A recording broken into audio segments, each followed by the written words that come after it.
Hi, welcome to Left Foot Media. My name is Brendan Malone, and today I want to talk about 5 reasons why I think that Shazam is one of the most important superhero movies of the last decade. Yes, I finally got round to watching Shazam. About 2 weeks ago, my wife and I sat down and watched it, and we both really enjoyed it. And I'm glad I got round to watching this film. In fact, I wish I'd seen it a little bit earlier, because as far as I'm concerned, DC just out-Marveled Marvel with this film. Not that it's about a competition between DC and Marvel, but it was so refreshing to actually watch a film that stood alone on its own merits and told a really good story. And there's lots of reasons I'll unpack in just a moment why I think it was so good. This was a film, it didn't just out-Marvel Marvel, this out-DC, I would suggest as well, for several reasons, which we'll talk about in just a moment. I think this is an important film because it points to the fact that you don't actually have to have a cinematic universe to tell good stories, and it also points to the fact that you can actually still today produce good storytelling in cinema, because there's some really splendid storytelling in this film, and I think that's what makes it so very important. So let's dive in to the 5 reasons why I think that this is one of the most important superhero films, and probably one of the most important what would you call it? Popcorn blockbuster films.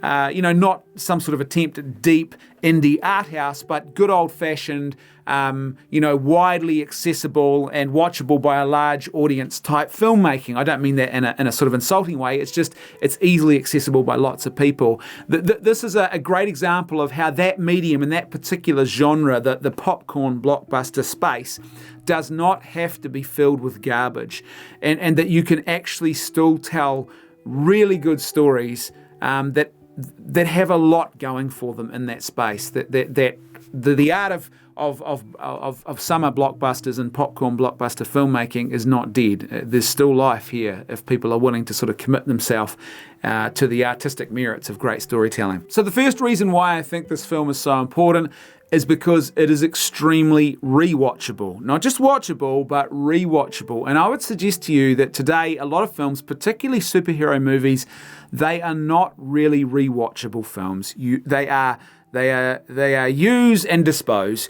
You watch it, you dispose of it, you sort of move on. It's literally an exercise in consumerism with so much of the stuff, or they exist to set something else up. They don't really exist on their own sort of merits, and as such, they're not particularly rewatchable. Shazam is a film that you could put into a movie collection and you could keep going back to it. And I would suggest to you that young kids in particular, or younger kids, because it's got some content that's not really suitable for young kids, but that younger people will go back to and could keep rewatching over and over again and never really get tired of. And you don't need to watch anything else to rewatch this film. It has a great rewatchability, and I would suggest that's a very rare thing today. The way the story is told is universal. It touches some bigger themes, and it goes deeper than just something very narrow and sort of tapping solely into current trends and fads. This is something universal to the human condition that the story speaks to, and that's really what gives it so much of its rewatchability. There is also a sense of largely self-contained storytelling that makes it very rewatchable. So that's the first reason. Number 2, and this is a really important one, there's an authentic mythology at the heart of this film. This is a story that actually tells a good story. There's very clear good versus evil in this. It's not cynical, it's not political, it's actual good versus evil. And again, this is part of the universal appeal of this. It speaks to the universal aspects of what it is to be human. It doesn't matter what your race or ethnicity or political views are.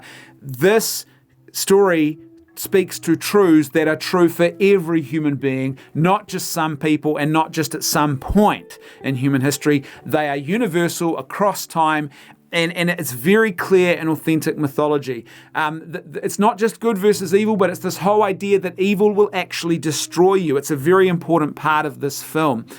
You see this with our villain, who believes that he can use evil and dominance of others as a way to self-advancement, to self-gain. But in actual fact, what we discover, and this is a very important lesson for kids to learn too, is that evil is consuming him and it will eventually destroy him, and effectively it's using him. It's not something that he really has control of, despite what he might think. There's a very clear hero's journey in this film. It's very clearly laid out. It's been a long time since I've actually seen a film that's given us what I think is a substantial and good hero's journey, not just paid lip service to the hero's journey or not just featured elements of it and then bogged it down in politics and ideological talking points, but there's an actual hero's journey that, again, is universal. Anyone could watch this and see this and get something out of this. And particularly for young people, I think that's kind of important. He has a very clear sort of temptation to self-gratification and to vice instead of self-sacrificial love and self-giving heroism. There's a real test that takes place in his life about whether he is going to be a hero or whether he is going to be selfish and self-centered in the way that he uses this gift that he has been bestowed with. And one of the things I really love about this mythology too is that family is ultimately the thing which calls him to love. There's a beautiful symbolism here in the thing which is the source of his brokenness, which is the family dysfunction, then becomes, thanks to family as a place of healing for him, the thing which calls him into a more authentic and flourishing humanity, and to becoming this character, this man of virtue, who will live out this profoundly important calling. It's the thing that calls him into heroism. Which brings me to point number 3. This is a film ultimately that's all about virtue. It is very much grounded in virtue. And this is really, really important, I think, for an age like ours, where we've largely lost sight of virtue. We're very ignorant of what it means to be virtuous, to live the virtues, let alone think that it's important to live a life of self-regulation through virtue. Instead, the primary doctrine of our day is this idea that your self-gratification is the most important thing, that your personal happiness, that you doing you and feeling good about yourself is the most important thing. Spoiler alert, it's not. And if you live your life that way, not only will you unravel and struggle to actually find a deeper sense of meaning and purpose in this life and struggle to get out of the superficial, shallow end of things, but you'll probably almost certainly do harm and damage to other people that come into your life along the way. For example, you cannot maintain a stable, loving, long-term committed relationship like a marriage if you live personal happiness as your ultimate goal. You just can't do that. Totally incompatible. You have to learn how to suffer and to be self-sacrificial in your life, to do things that might not be easy or nice, but actually show profound love towards the other. And when you do those things, you find meaning and the people in your life flourish as well. So you flourish and they flourish.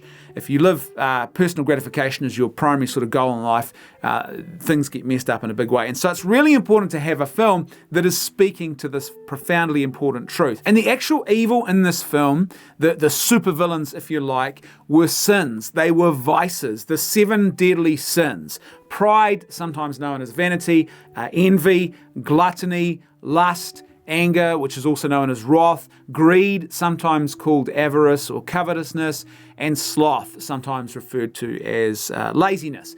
And this is really, really important because these things will actually destroy you if you give yourself over to them. And what I loved was this concept, which I was talking about just a moment ago, was this idea that evil will destroy you and these things will destroy you, even if you think you've got a good end in mind, even if you think that this is somehow advancing you. If you go down the route of vice, it's not advancing you, it is destroying you and your flourishing, and it basically consumes you and reduces your humanity.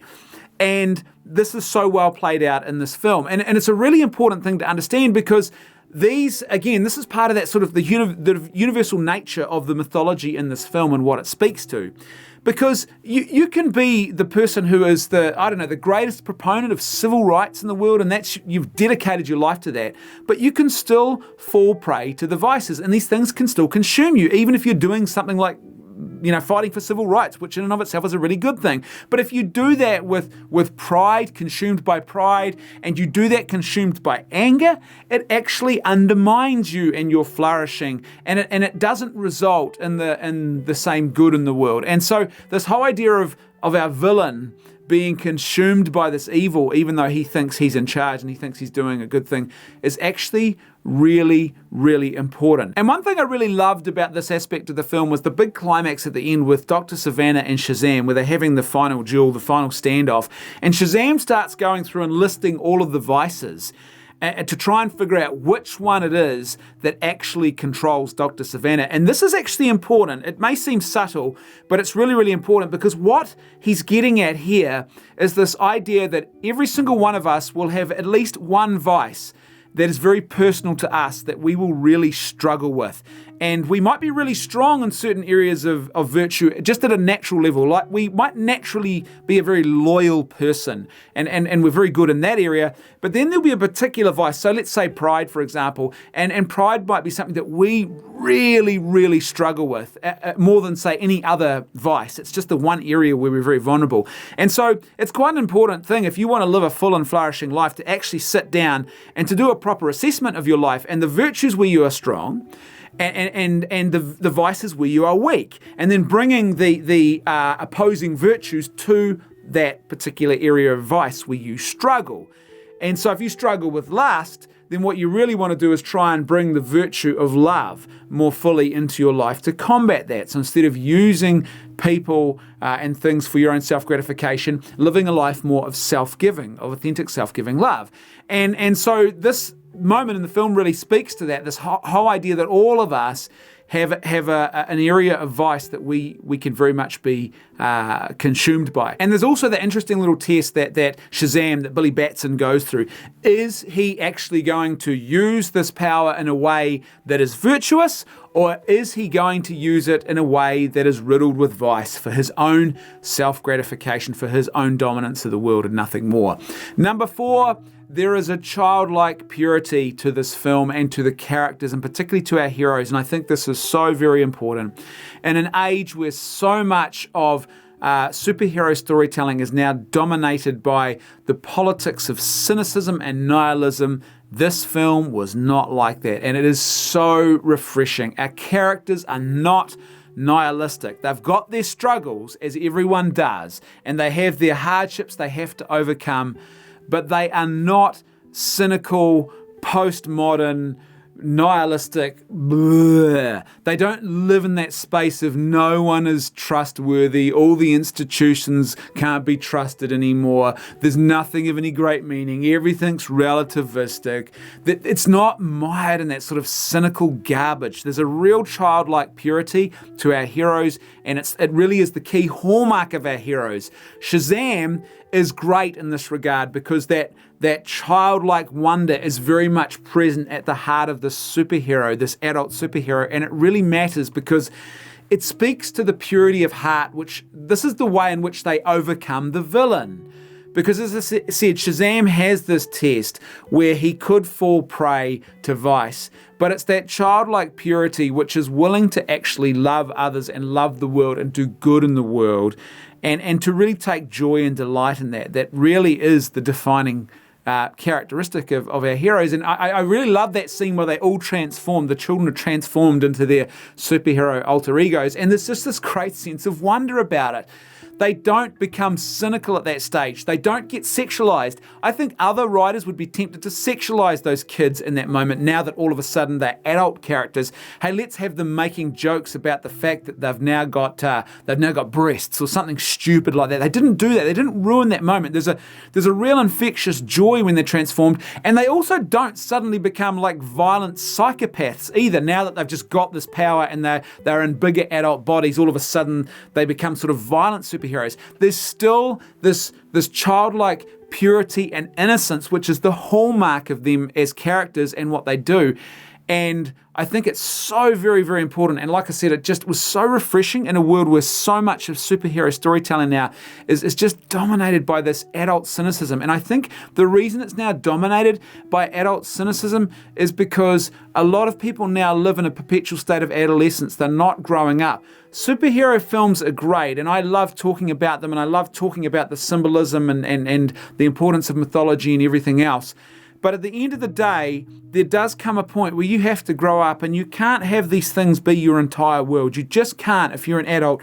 Your life cannot be consumed by childishness and childlike things. You must mature into adulthood at some point for the sake of the world around you and for the sake of your own flourishing and development. But unfortunately, a lot of people today are stuck in a state of perpetual adolescence. And so what's happened, I think, is that state of kidulthood that a lot more people now are stuck in. They're not growing up. They're not getting married. They are not having kids. They're not having things that they give themselves to. They're stuck in a very childlike way of living in the world where it's all about my gratification, and now I'm earning money and I just use that for my gratification. There's no sort of concept of giving back in a bigger way to the world. That's sort of missing. That's the thing that calls you out of childhood into adulthood, the moment you stop thinking about yourself and start thinking about others. And if you've got no real institutions in your life that you're living that call you, so you don't have religious commitment, you don't have marriage, you don't have kids, then it's very hard to get out of that way of, you get stuck in a perpetual adolescence even as an adult. And I think that's why a lot of storytelling in the space is now dominated by this, because what you've got is you have got people who are writing these films and who are consuming these films now a lot as well, who are themselves stuck in a perpetual state of adolescence. And so they are writing their adult cynicism into these mythologies now. And so many of these things which should have more of a childlike wonder are now dominated by this cynicism that comes from people stuck in a perpetual state of adolescence about the world. And so it was so refreshing to actually find a film. And I think that's one of the reasons why it's just so rewatchable, because it's not mired in that sort of cynicism. And number 5, there is no ideological preaching in this film. And it was so good to watch a superhero film that is not there trying to jam politics down your throat or score political points. It's just there to actually tell a really good story, and to tell a story that speaks to the universal nature of the human experience. It's not trying to box things into very narrow and often completely false political definitions and trying to preach a political doctrine at you. And honestly, I think this matters a lot. One area where I really saw this in a very obvious way to me was the whole notion of family. Like I said before, this whole idea that family is the thing that calls our superhero out of himself. And it's so important because the broken, dysfunctional family experience is the thing that actually, at the beginning, is the thing that overwhelms him and could lead him into vice. But in effect, in this film, at the end of the day, what happens is, as he discovers authentic family, that also calls him to his authentic self. And it calls him into the world of virtue. And it's not just left in this state of sort of cynical family dysfunction. He's given healing in that area by being given good, solid, stable, and authentic family life. And what's interesting to me is the family in this film is authentic family. It's mum and dad and the kids.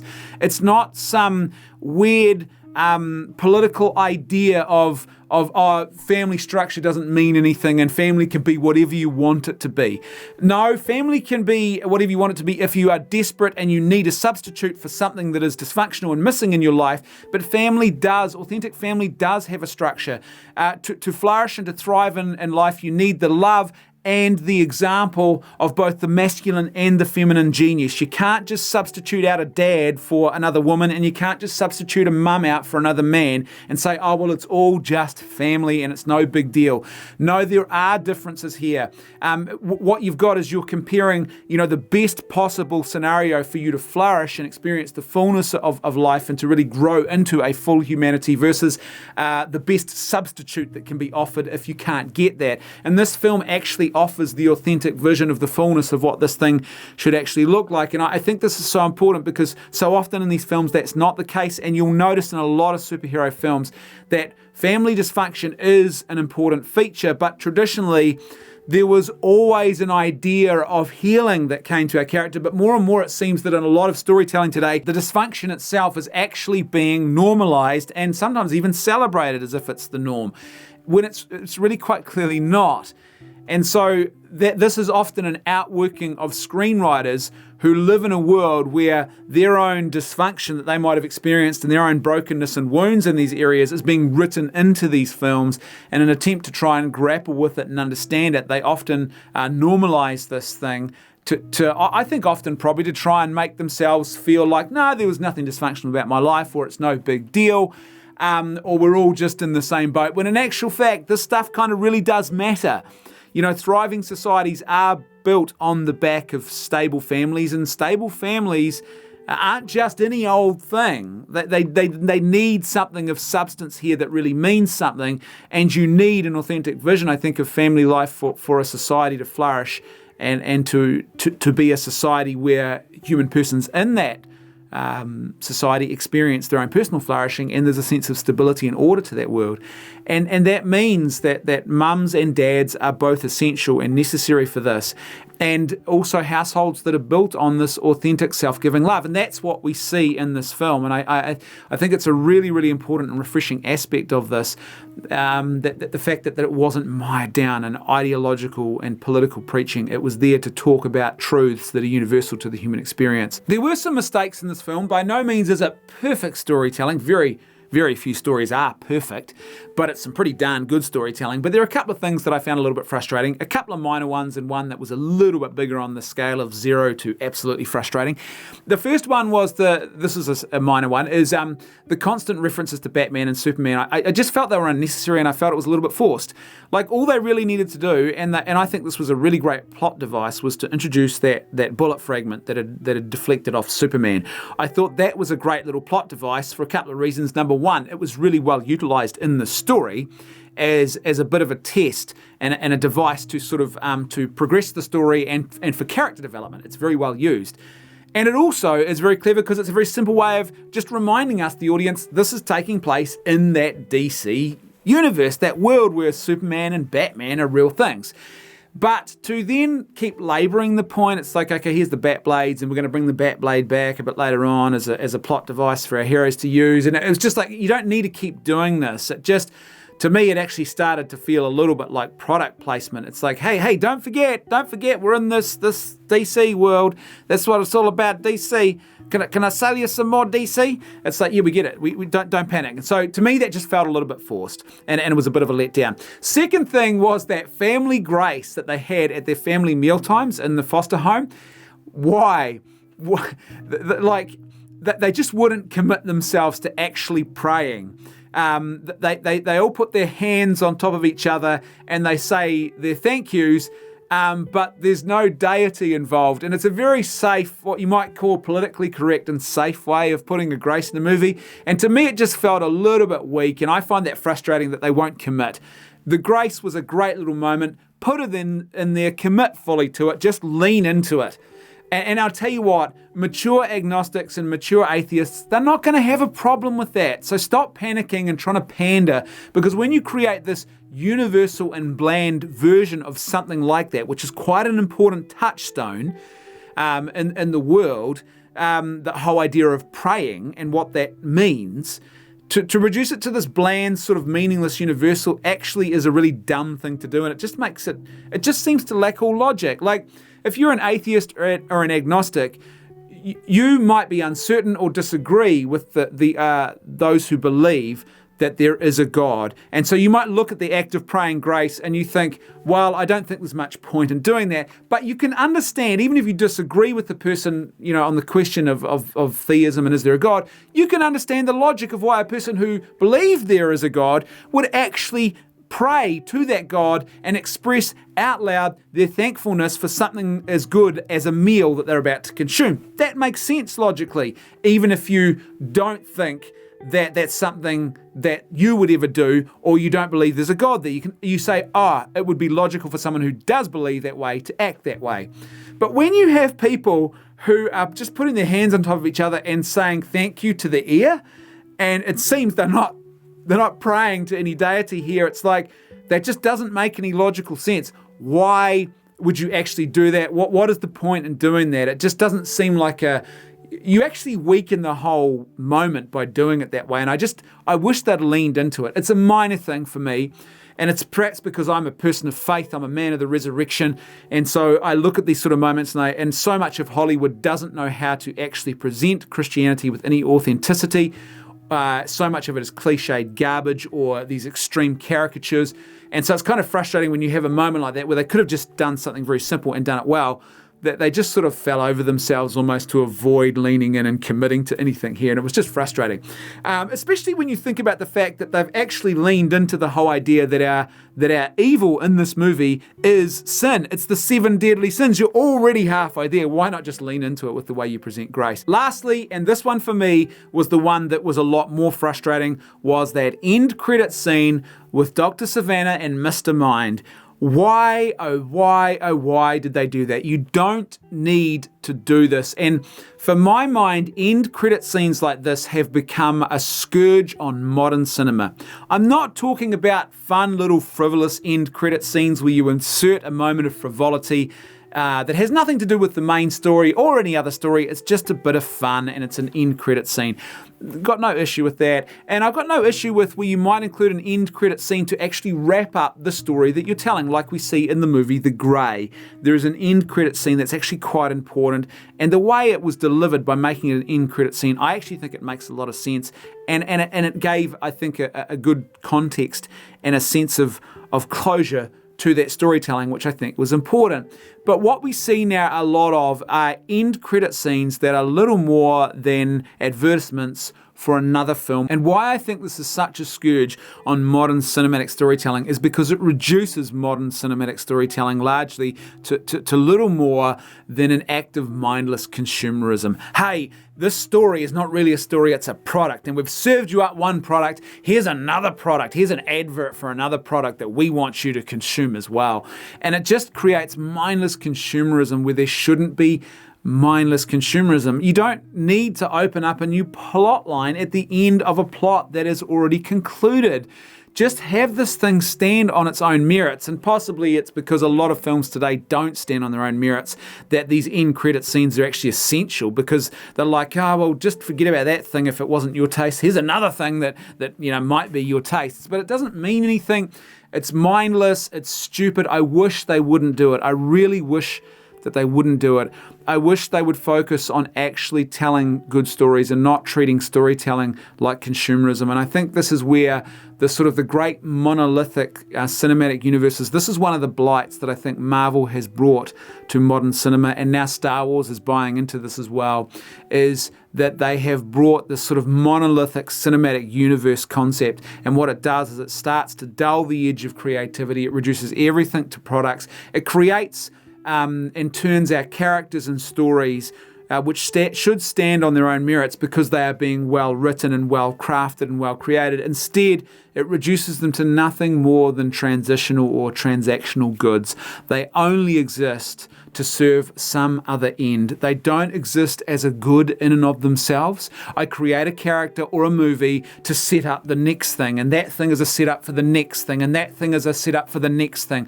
But there's no sense of conclusion. There's no sense of stability. There's nothing objective or grounded about this. It is just mindless consumerism.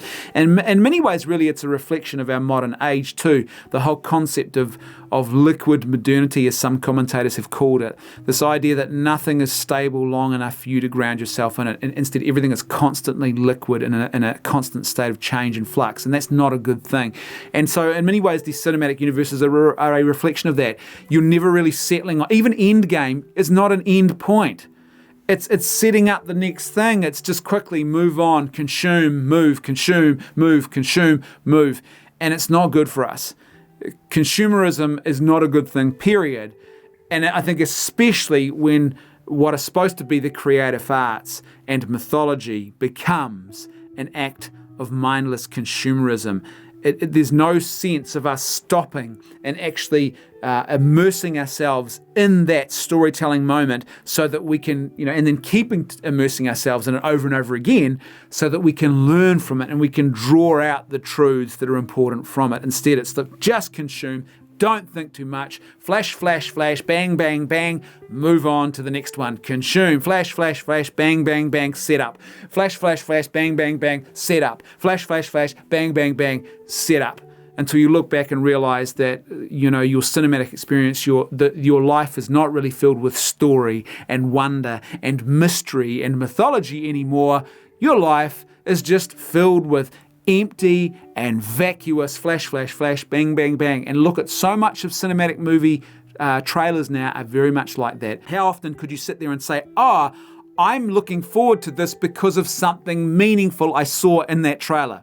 More often than not, what it is little more than bang, bang, bang, and some emotive music, and you get pulled into a sense of euphoria, which is vacuous and superficial, and that's about it. And often these films turn out to be a reflection of that same vacuous euphoria with nothing of substance underpinning it. And that's why I think this film in particular is just so very, very important, because it actually does have something of substance to it. It has an authentic mythology. It touches on truths and something that is good, true, and beautiful and universal to the human experience, and it's a really well-told tale. It's a great object lesson in what cinema actually can be, still, even in the modern age.